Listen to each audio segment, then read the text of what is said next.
You notice you see the clay ball on here, right? It's got a little bit of a wobble to it. It's not spinning in sync with the wheel head, right? Right. So by using my arms and hands, I apply pressure, pushing towards the top here. Now I'm gonna leave my hands open for you, right? Okay. Or for the camera so they can see what's going on, and you can too. Right. I kind of slope them forward a little bit. Now as I put pressure from the back, look at that. See how clay rises up? Yeah.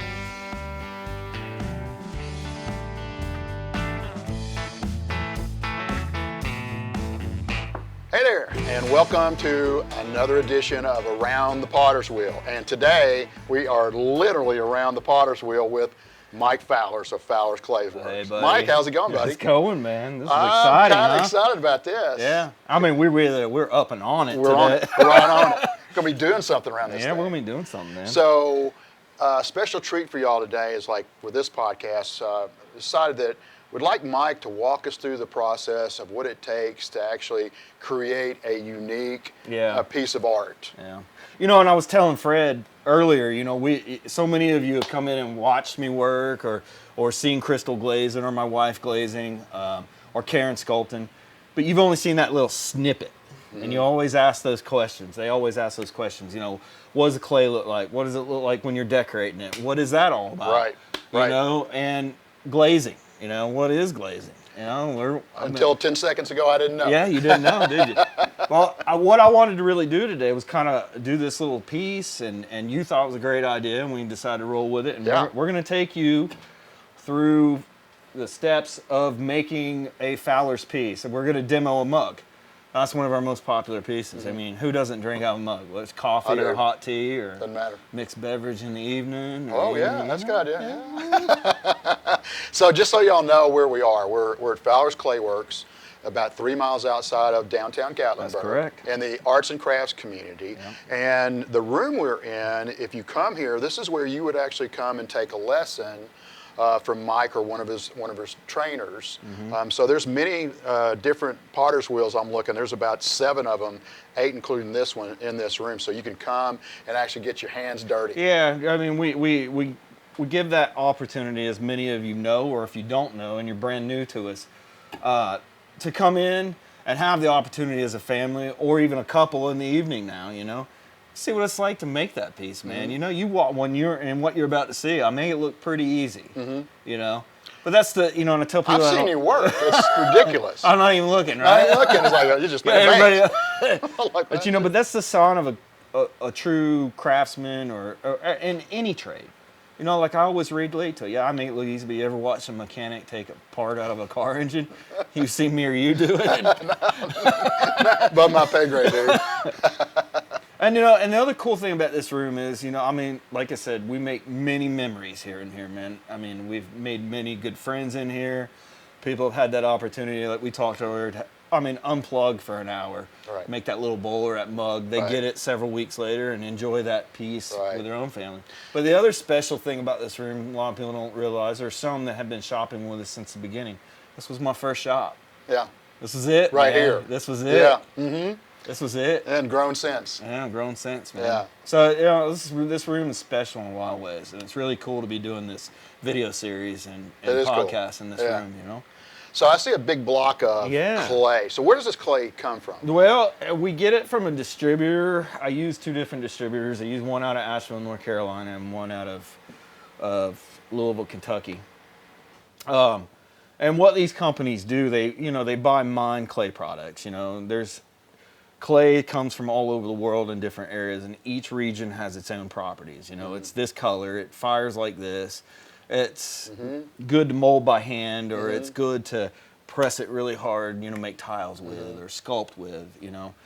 So these companies will have analyzed these different clays, and you take a little bit of this, a little bit of that, a little bit of that, you get a certain color. Or if you add this into it, you can drop that clay's firing temperature or raise that temperature of that clay. You can make that clay really good for working on the wheel, or you can make that clay really good for hand building or sculpting. You know, it can be tailored. You can get a dark clay, you can get a light colored clay. You know, choices like that come down to what type of work you're doing. Like the type work we do, as we all know, is functional and being used. So we need a clay that's going to hold up. We need something that's going to hold up in the microwave, be able to use in the dishwasher. and just, you know, so thermal shock properties are very important. Going in and out of the oven. I don't want to put something in the oven, you bring it out, your casserole busted in half and drop that hot stuff all over your lap. That's not good. That's not good. It's not good, you know, and so, you know, and there's really where the chemistry gets in, or the science behind this gets involved, you know, and what makes it microwave safe. It means that there's two things that really contribute to that. One is the absorption of water. You know, we're washing these things, right? So our pots, as you guys can tell when they're finished, most of you will notice, the bottom doesn't have glaze. So there's exposed clay right here. Okay. Why is that? Well, because the temperatures I fire to, it has to sit on a ceramic shelf in the kiln when we stack them out. If there was glaze here, it would just fuse right to that shelf. And then you would need a hammer. Not good. It's not good. But over time, if a clay body is porous, right? Mm-hmm. And this is the term where the term vitrified clay comes in. So that means that this clay's been fired to a point that it doesn't absorb much water anymore. Okay. Now the problem with this is if you go too tight, where it like sealed it off completely, where it won't absorb any water overall, then you affect the thermal shock property. What does that do? It makes it more susceptible to breaking in the oven. Oh. You know, and heating. Extreme temperature changes, I should say. Right. Not the actual heating, but coming from that hot oven out. Gotcha. So there's this fine line, you know. So you don't mind a little bit over time. But if a clay body absorbs a lot of water over time, when you heat it up, how does a microwave work? Yeah. It heats the water in the food, and the steam is when it's released, is what's heating the food, right? Right, yeah. Yeah. So that steam inside that pot, not only the handles can get scalding hot, or that steam can build up in there and crack the pot. Yeah. So these companies are really good at formulating these clays just for what we need. You know, years and years and years ago, of course, you know, the old timers would go find the clay somewhere, and that would sometimes take generations to set these up, to find these clays that worked good for what they were doing. So literally go out into go wherever it might be, you know, and, you know, find a vein of clay. Mm-hmm. But when you're working with clay like that, you're locked to what I said earlier, that each clay has its own type of property. Right. So he was locked to what that did. Mm-hmm. They used to use old draw rings. They'd make little round pieces of clay like this, put it back in the kiln, and use a big pipe, or an iron rod, put it in there and pull it out, the first one, and see where... Oh. Yeah, I got it. See where the clay was, you know, what stage it was. Wood firing guys and stuff like that, they'll still do that to see what the ash accumulation has done on the pots. Gotcha. But, so there's a lot more science involved in it today. So these guys, like in Asheville or Louisville, they take all that and they develop these clay bodies. And clay bodies are nothing more than like grandma's biscuit recipes. You could take 5 grandmas taking the same flour, salt, and all that stuff, and they all got a different recipe to make a biscuit, right? Same thing with these guys. So you just pick the one you like better, the one that better suits your needs, you know. You know, somebody will tell you, oh, that one's no good. Well, no, you just don't like it. You know, they're probably plenty fine. Very subjective. Yeah, it's very subjective. Yeah, gotcha. People drive Ford, some people drive Chevy. Right, right. Same idea. Right. But this is a particular clay I like. Those companies both make one I like. So I can go back and forth. If the stock's a little low here, I can get some somewhere else. Okay, you know? Yeah. More than one distributor. Yeah. That makes sense. Smart. Yeah, that makes sense. You don't get caught in your pants now. Kind of tough to do pottery if you don't have clay. Yeah. So describe what, I know this is the potter's wheel. Right, Sure. You've got some water, you got some, just kind of tell me what you got going here. What we're going to do, like I said, we kind of hit on the clay a little bit.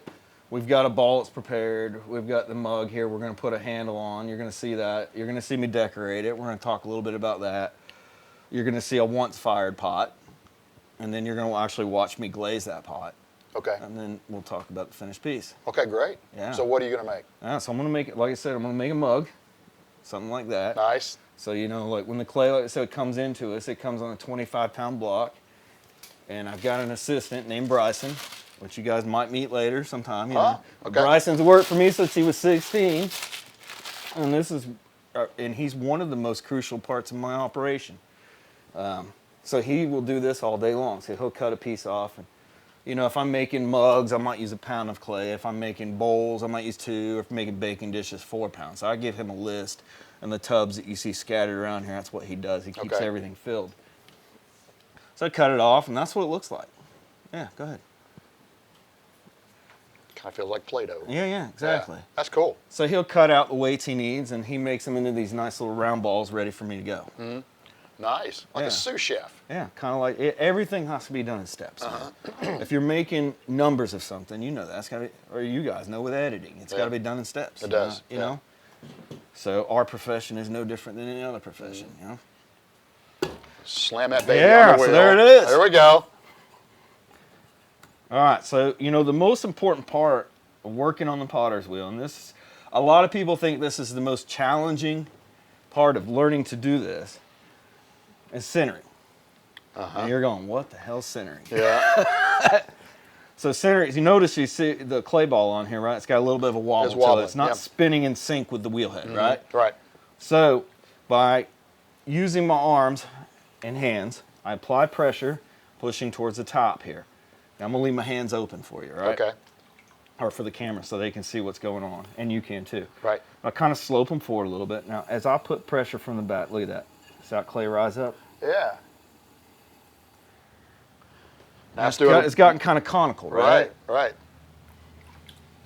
Now if you're watching somebody, a lot of potters will do this. They'll bring it up and bring it back down. We call that coning.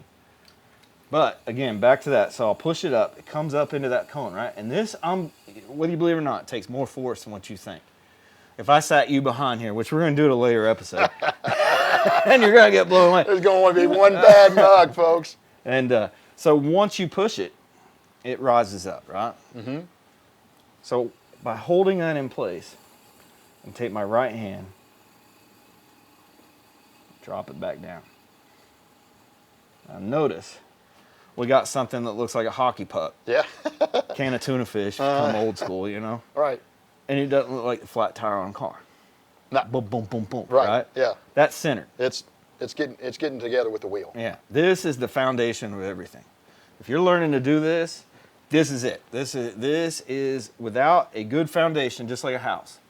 Without a good foundation, the walls are coming up unlevel, they're cracking, you know, all that. Mm-hmm. Same thing. So once we have the clay centered, right? The next thing I gotta do is create an opening. And now, as you guys are watching out there, if you've seen other potters do this, or you watch videos through all the different networks that are out there now, and there's a million ways to skin a cat, man. So I'm not. This isn't the only way to do it. Right. So, but principles are still the same. It's the way you do it. Yeah, it's the way I do it. All right, so I put my hands on the side, put my thumbs together, put them right over the middle, and I just drop straight down. Got an opening. Got an opening. I see coffee in there already. Yeah, you do. So you got a good imagination, That's right. man. Sorry. So now that I've gotten out, you know, and one of the things that everybody's like, well, how do I know how far down to go? You know, for me, you know, of course, you know, it's second nature, but we can use different tools like this. Drop in the bottom there, slide my finger down to where the floor of the pot is, bring it out, and that tells me how thick that bottom is. Huh. Well, how about that? After a while, it just becomes second nature, Yeah. you know? Yeah. But in the beginning, you know, that's an important part of it. But anyway, so I got a hole in there, right? Was that thickness okay? Yeah, that's a good thickness. Okay. You want it a little bit more than what you're going to be, because then when I take this off here, I'm going to run a wire through there. So that's going to take just a little, whatever that thickness is, Right. that's going to, you know. Mm-hmm. So I got a hole in there, right? Yep. So I'll just put a little pressure right here, glide right over it. Sealed up. Sealed up. Bada boom, bada bing, right? So I'm going to continue the opening. So I drop my thumbs back in here and I just spread each side towards like 3 and 9 o'clock. Wider. Yep. Getting there. Getting there. Here again, there's that foundation, man. Now you got your footers in. That's a good analogy. Yeah. That really is. Yeah. And I'll just kind of flatten that bottom out. Now, one of the really things like that draws people to handmade pottery, and notice in the bottom, and I'm probably sure you've noticed in some of the work in here, is that swirl. Mm-hmm. Yeah, so I can take my finger here, right? Push down and just drag it towards the middle. Nice. There's that swirl. Yeah, nice. So the faster I move that finger, the wider that spiral is. Right. The slower I move it, the tighter it can be. Gotcha. So I can, and I'll play a lot in my own work. Like when I'm having fun, I'll play on that. I might even come back with my thumbnail and then run out, back out against it. So that kind of gives some different variation when the glaze is over there. Mm-hmm, you know? Your imagination is your limitation. So yeah, bingo. You know, Bingo. it really is. So this is where you're starting to get really creative. This is the fundamentals, Yeah. man. Yeah. And this is where my mind starts going, okay, what can I do with this? You know? This, you know, for a beginner, this is the most challenging parts right here. Once you get this and it gets easier, then it's fun, you know? All right, so now we got to get this up, right? So I'll grab this clay here with my left hand, my thumb, these fingers. What's the sponge for? The sponge applies water. Okay. Or you can get water back out. Gotcha. And for me, I don't really use it to smooth the surfaces. I mean, if there's a big chunk there, I might grab it with it. But this is just a production technique. I've always got it here and I always got a little bit of water. So as I'm working, if I need a little bit, I just squeeze a little bit and some drops run down my finger. You don't even know I'm doing it. You know? But that's just from years of just being a machine. So this technique here is called the claw, and this is where I really grab a lot of clay here at the bottom and then drag it up. See how I ran that water out? Yeah. Look at that.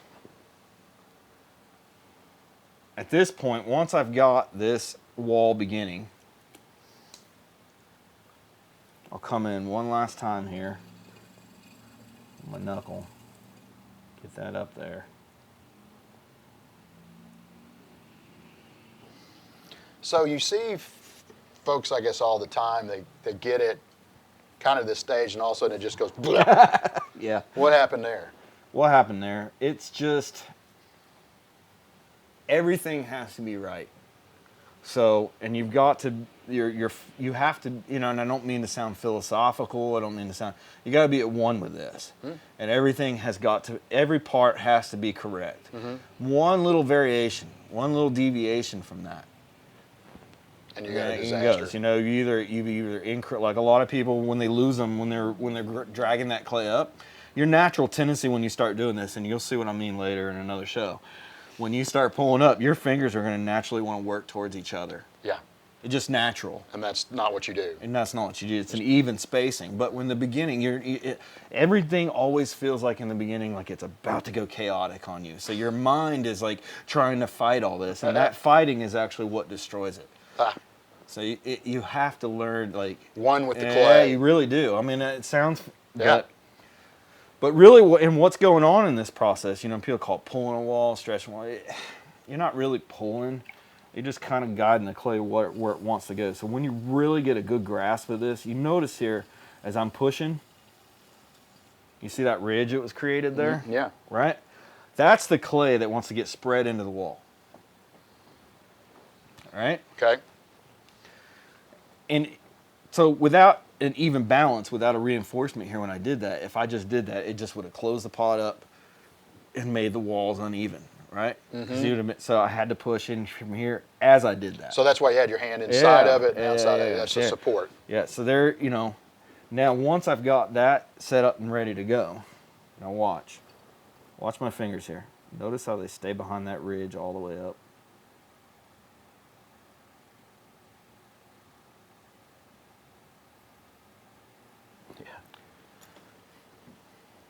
So that little bit of pressure there, as this wheel's rotating, it's pulling some of that clay off there and just, it's evenly spreading the clay into the pot. Does that make sense? Yeah, it certainly does. So last but least, once I've got that up, now usually I do this a little faster, you know that, but we're talking through the steps here. So we always shape, and I'm a minimal tool kind of guy, but you'll see me use like this a lot. This is my shaper, but I like a thin one. It's got something in between my fingertips, but I still know something's on the other side of this. So it gives There's a enough little feel bit, there. There's yeah. enough feel there. But this also allows me, you'll see other ceramic artists at the end, they'll use a wooden knife, trim that little bit out, and cut that off, create that bottom shape, and then finish the piece. I'm like, if you put that clay on there, why not just use it? You know, so this thin rib also allows me to do that. So this takes the place of my fingertips out here. Notice I get down at the bottom and push in. Now look, see how that tightened that up? Yeah. And I'm grabbing that clay just like I talked about there.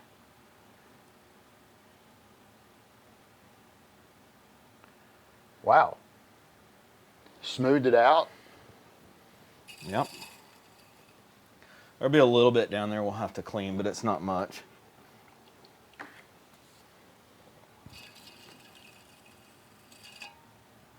And there again, I mentioned Bryson. So once I'm done with these, Bryson gets these mugs and he takes over with the handling process. He's really my finisher. He's, you know, for a 22-year-old kid to be finishing. So he's been with you for 6 years. Yeah, man. I think he'll be 23 in January. We got to put Bryson on the camera, man. Yeah, we need to get him in here. He can sometimes not be a man of many words, but we'll get it out of him. But no, but you know, but to be finishing, you know, I mean, he does a great job. I know he gets tired of me nitpicking because you know, it's got to look good, you know. Yeah. But man, he does a great job. Good. I'll put him up against one of the other finishers in the area anytime, you know. But there you go. So essentially, the mug is done. Yeah, you know, and so, you know, another signature thing you'll see at our work here, I always love putting a little line right there. Yeah.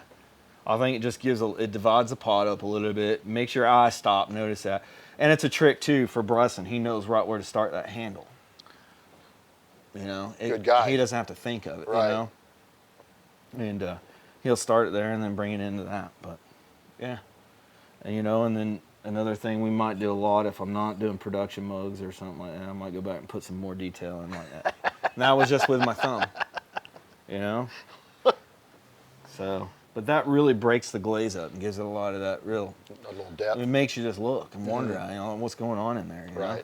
So. And I love your colors. I mean, Yeah. you just got such vibrant colors. That's why I got a receding hairline. All right. So, you know, at this point, man, once this is done, you know, I'm at this point here, it's not done, but when I'm done on the wheel portion right. of it, you'll see us cut, and that's where I talked about the depth of that, the thickness of that floor, right? Right. And I'll just kind of lift it up and set it off to the side. And that's got to dry? Yeah, it'll sit up, and I'm going to go ahead and do a little bit of a transition here. Because we got pieces behind us here. Are they waiting on glaze? And yeah, they are. So your question was, so that sits up now, right? Mm-hmm. Okay. So this was made last night. Okay. All right, so right here is where we'll clean up a little bit. Smooth that out. And this is where, if I was to sign it, I would sign it now, or, you know. But feel that. Go ahead. You couldn't pick that one up, right? No, You no. watch me do that. I know, That's very okay. gently, I Yeah. noticed. No, yeah, that's set up a lot. Yeah, so that's what we call leather hard. Okay. Still wet, Yeah. and a little bit of movement in there, kind of like a stiff belt. Leather belt, that's where the leather hard comes from, right? And this is our handle. All right. So how do you make that? how do I make that? All right, so did you or your children play with Play-Doh? I was a Play-Doh Okay, freak. all right. Yeah. So you remember the little pasta maker thing? Yeah, oh yeah. You put the shape of the pasta. Yes, that's how you do it. You make pasta, don't you? I do. Yeah. Yes. So you put the shape of your pasta into your maker. You run your dough through. Out comes that shape of that pasta, right? Right. Well, we have a machine called an extruder. So it's like a hopper with a die clamped in the bottom, and then we put clay up here, and clay runs out. Out it and comes. What the die shape is, and I trace and cut all my own dies. So these aren't a commercial design.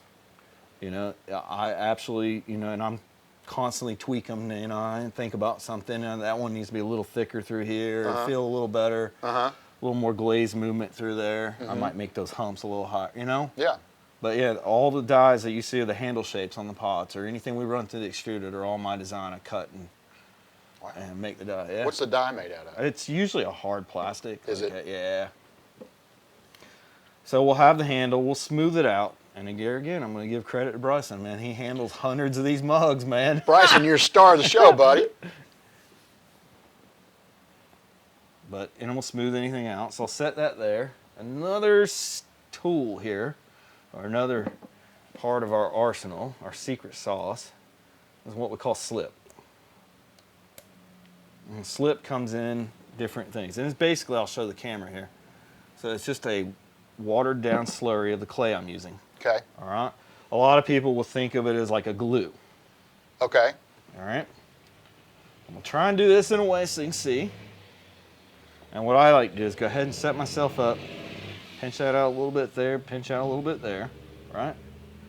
And I'll put a little bit of this glue here, and a little bit of that glue there, right? And I'll place it on that line I was telling you about. Mm-hmm. You got a good shot there? All right. I'll just smooth enough of that in to get it stuck to it, right? Then I'm gonna hold this right here, just like that, and I'm gonna let that handle fall back to the bottom. I'm gonna look at it, see if it's straight. And then I'm gonna smooth that in right there.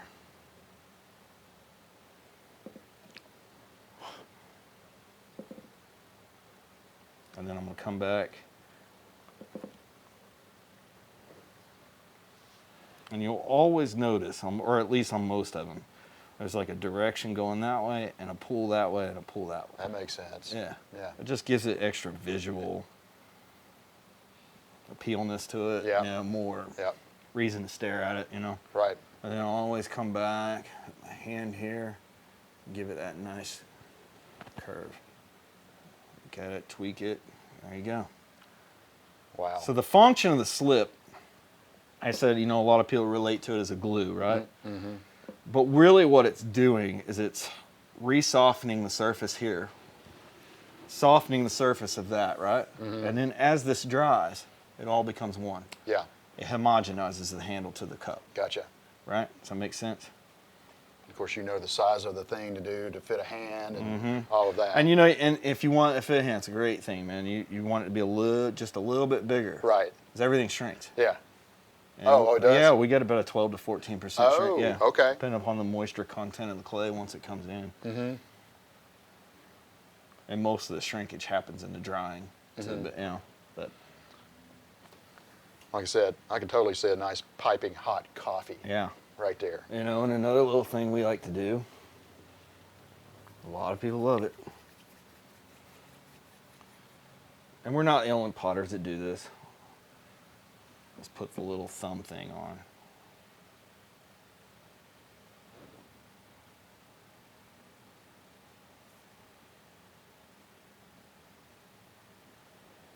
And we always flare ours up a little bit. It doesn't just sit flat.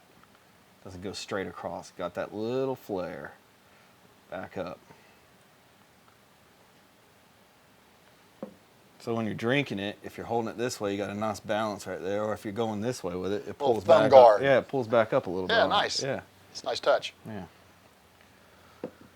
All right. That's awesome. So that's through the handling portion of it. Set this aside here. So, the big question we're always hit with, right? On the pots, and especially a lot of stuff that I do, you'll notice this marking. Mm-hmm. And what is that? So the technique is called slip trailing. We talked about attachment slip, right? Mm-hmm. Now we have what we call a decorative slip. Okay. All right. And you notice it's white in color. Mm-hmm. So it's basically a liquid porcelain. And the reason I use that is for contrast, light against dark. Okay. Plus, I talked about, depending upon earlier, when you chose a clay depending upon the type of glazes you use, right? Mm-hmm. But one of the reasons that some glazes look good over a dark clay body, and they look totally different over a light clay body. So this particular glaze, the reason you see this is because it looks it's raised, number one, so it makes a thinner layer, but it also makes that glaze look different. The iron's not as pushed as hard in this glaze. Like this has a lot of iron, that's why it's brown. Uh-huh. So it really makes this glaze turn green. Well, that lack of iron, it loses some of that greenness too. And it pops off the grain. Yeah, it pops. Yeah. But this design started something like this. I made this in 2005. So I always, since I was a kid, would always like do little doodles of weird lines. They were always abstract, you know, like almost like little stick figures, like falling in the cosmos, or you know, just weird stuff, right? Yeah. So I saw this artist at an art show, and they did a lot of this top work, and I was playing with it. And I got some other early designs, but this is when it really started becoming something. I was dating my wife, so I knew I needed to come up with something that's branded. I mean, I didn't know it, but I was doing it. Subliminally, I must have known it, you know. Mm-hmm. I was branding myself, but so if you'll know, you know, I'm of course Mike, and my wife is Cheryl. MC. So I came up with this weird design, with, you know, and I was dating, and I was, it was hard to persuade her a little bit. I was like, oh, look at this artwork. I come up with this design, you know. She's probably, it'll die of embarrassment when she sees this, but I did. You know, it's like, hey, look at this. I came up with this design, you know, incorporates mine and your initials, you know. Yeah. And it kind of grew from there. And I kind of put it up. Didn't do much with it. Dabbled a little bit with it over the years, but not a whole lot. But when we opened the shop, this is something we did from back then. This was from our first TV commercial. Oh. So it's a little more elaborate at this point. Uh-huh. You know, still got the M, still got the C. You got this little fancy go off here, and then 3 dots. It represents me, Cheryl, and Ava. Our There you daughter. go. Yeah. Yeah. Yeah. So this is kind of what I opened up with. Symbolism. Yeah. So a little Fowler's history there. But this piece was made in our first, like I said, our first television commercial. They filmed this, me making all the pieces. Came back, filmed me putting it together. Came back, filmed me glazing it, and then came back and got it. Yeah. That took a little time. Yeah. Something we need to think about. Uh-huh. You know. But anyways, great story, cool part of the history. But you know, we've talked on several episodes. You know, people are here visiting the mountains, Right. and I needed to come up with a version of something in my work that reminded them of this. So the best way I have to show you, I'm going to get up this real quick. Sorry about that. One staging I forgot. It's all right. I keep this photograph in the shop. So when you're coming into town, into Sevier County from anywhere, right?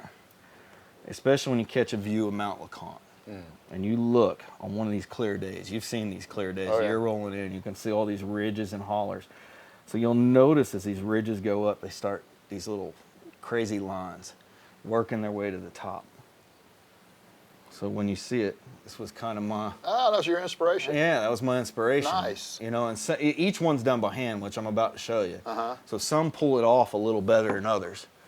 So, and it took quite a few of those to make, I mean, because I went where the old design was running down. Right. So I had to stretch and drag. Yeah. You know, and Right. it was a lot different, you know. And, so, and you know, and I would look at that photograph. I would look at that particular photograph right there. And Look at it while you're doing it. yeah. And you know, so we use that decorative slip, and remember these little blue syringes, Yeah, and little yeah. kids sick. And, In your ear, yeah. But and it's got different tips. Ah. Now, when you watch me do this, of course, you know, oh, that just looks easy. Well, I've tried to train people to do this, and it's not as easy as it looks. No. But you know, like this was the original one. I would go down, see, bam, bam, bam. You know, and you got to remember, you're doing hundreds of these at a time. Right. But like, here it is today. So after Bryson gets done doing the handling work, thumbing, then I get them back. So each one you see in there today, I did. I put that little finishing touch on there. Okay. So, you know, I may not sign the pot always. You know, I have a stamp with my signature in there, but I signed it. Mm-hmm. Oh, yeah. If that makes sense. Yeah. See your design. Yeah. Can you see real good there, Greg? Okay. So I'll take it, drag it up.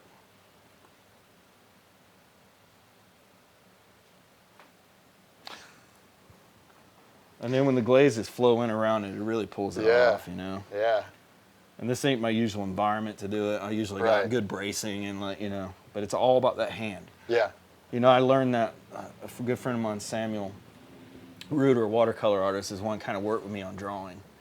And when you first learn to draw, you're real tight. Oh, you're tense. You're tight. Yeah. So I go in these settings. He give me like 15 minutes, then give me 30 minutes or 30 seconds, or 2 minutes. You know, but you learn to Lighten it up a little bit. yeah, you got Loosen let up. it flow. Let it flow. Yeah.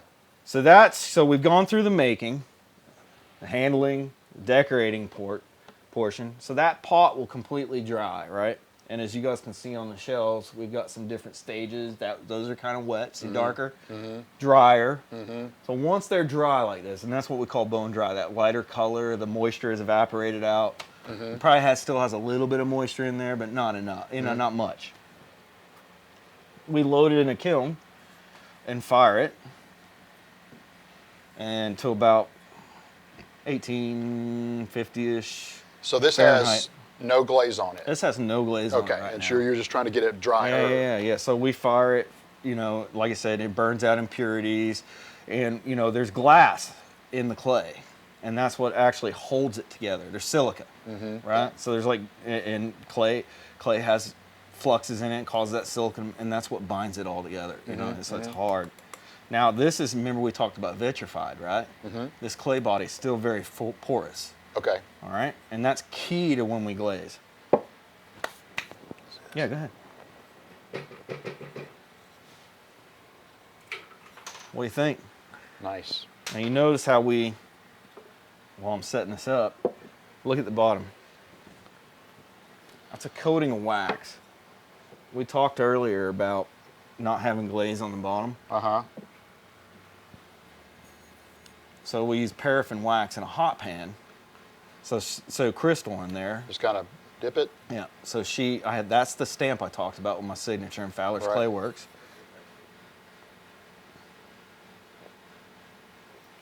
And then once she stamps it, then she'll get that hot pan heated and put that wax on there. And then that wax, when we dip it in the glazes, as you're about to see, repels that glaze off the bottom, and we get that nice, crisp, clean line. Gotcha. You could sponge it off, but really what it does when it runs back off, it helps conserve your glaze. You're not going through. Every little bit adds up in this. And today's prices of glaze materials, man, it's depending upon what it's got in there. So I'm going to show the camera this here. So this is the slurry.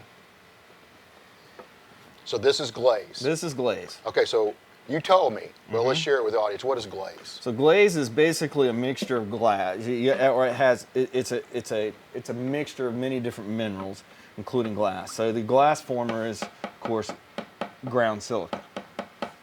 Now silica, so in a glaze recipe, silica itself, or glass former, silica, it melts at 3,300 degrees roughly Fahrenheit. Okay. I fired about 2180-ish, depending upon the speed of the kiln. Okay. So what's going on there? So if I fire 2180, this is 3,300. What is going on? This ain't melting. That's right. Right. So you have to add in what we call a flux. That's the next part of the glaze recipe. We have to take the melting temperature of this and bring it down to this. Okay. So this is where like calcium carbonates and different feldspar type rocks, and all these are ground fine powders, okay, that I purchased. You add them in. So that brings that melting temperature down to where I'm firing at, right? Okay. And different proportions in these recipes determine, like you can bring it down even further, right? So you've got it coming down. So the next thing you need to do, it's flowing. You got to put a brake back in there, like a refractory, because you don't want it to flow off the pot. Right. So you adjust the viscosity of the melt by putting a clay back into it. And usually we use a kaolin or a ball clay. So I didn't know this was this scientific. Yeah, and that's that's very basic explanation. Yeah. Now recipes can be very complicated. They could be 5 different ingredients. They could be as much as 8, 9 ingredients, And then different types of fluxes or feldspars will have this kind of effect on a glaze, Or if you don't want a lot of effect on a glaze, you want something very transparent, use this top feldspar, So, and then, and then you're always dealing like, you think it's a very readily material, but we're a very small portion of a market, right?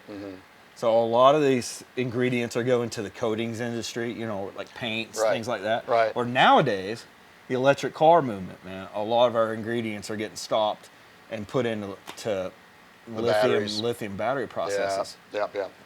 Cobalt, man, I just heard cobalt produces blue in a lot of glazes. I don't use a cobalt.